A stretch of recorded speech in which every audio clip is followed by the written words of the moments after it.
కార్తీక మాసంలో ఆఖరి సోమవారం కావడంతో తెల్లవారుజాము నుంచి ఆలయాలు నదీ తీరాలు కిటకిటలాడుతున్నాయి. కార్తీక మాసం చివరి రోజు సందర్భంగా కార్తీక పౌర్ణమి నాడే కాకుండా ఈ ఆఖరి రోజు కూడా శివాలయాలు, విష్ణు దేవాలయాలు ఆధ్యాత్మిక శోభను సంతరించుకున్నాయి. ఇక మరింత సమాచారం మా ప్రతినిధి అంజుమ మణికొండ శివాలయం నుంచి లైవ్ లో అందిస్తారు. అంజుమ చెప్పండి, మనం చూస్తున్నాం ఆఖరి సోమవారం కావడంతో కూడా భక్తులైతే పెద్ద సంఖ్యలో శివాలయాలకు తరలి వెళ్తున్నారు. మరి మణికొండ శివాలయంలో ప్రస్తుతం అయితే భక్తుల కోలాహలం ఎలా ఉంది, అక్కడ సిచ్యువేషన్ ఏంటి?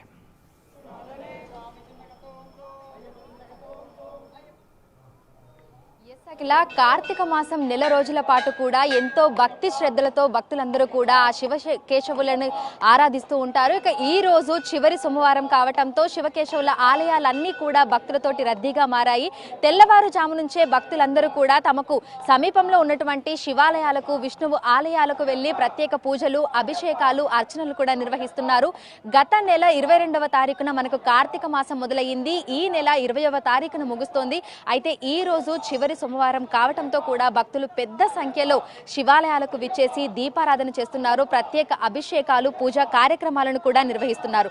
ఈ కార్తీక మాసంలో పరమశివుడిని ప్రత్యేకంగా ఆరాధిస్తూ ఉంటారు. 30 రోజుల పాటు కూడా శివుడిని నియమ నిష్టలతో పూజిస్తారు. కార్తీక సోమవారాలలో కూడా ఉపవాసం ఉంటూ ఉంటారు. అలాగే ఏకాదశి, పౌర్ణమి రోజు కూడా శివుడిని ప్రత్యేకంగా పూజించి ఆయనకి ఎంతో ఇష్టమైనటువంటి అభిషేకాలను కూడా నిర్వహిస్తూ ఉంటారు. ఇక ఈ నెల రోజుల పాటు కూడా ప్రతి సోమవారము, అదేవిధంగా ప్రత్యేక రోజులలో భక్తులందరూ కూడా పెద్ద సంఖ్యలో ఆలయాలకు వెళ్లి దీపారాధన చేస్తూ అభిషేకాలు, పూజలు, బిల్వార్చనలు, అదేవిధంగా ప్రత్యేక అర్చనలు వీటన్నింటిని కూడా నిర్వహిస్తూ ఉంటారు. ఇక ఈ కార్తీక మాసంలో వచ్చేటువంటి చివరి కార్తీక సోమవారానికి మిగతా రోజులకు లేని ప్రత్యేకత కూడా ఉంటుంది. ఈ రోజున ఉపవాసం ఉండి శివారాధన చేస్తే కోటి సోమవారాలు చేసినంత పుణ్యం కలుగుతుంది అని కూడా పండితులు చెప్తూ ఉంటారు. అందుకే అధిక సంఖ్యలో భక్తులందరూ కూడా ఆలయాలకు విచ్చేసి ఈరోజు తెల్లవారుజాము నుంచే రావి చెట్టు, అదేవిధంగా ఉసిరి చెట్టు కింద మనకి దీపారాధన చేస్తూ ప్రత్యేక పూజలను కూడా నిర్వహిస్తూ ఉన్నారు. మనం ఉన్నటువంటి పార్వతీ రామలింగేశ్వర స్వామి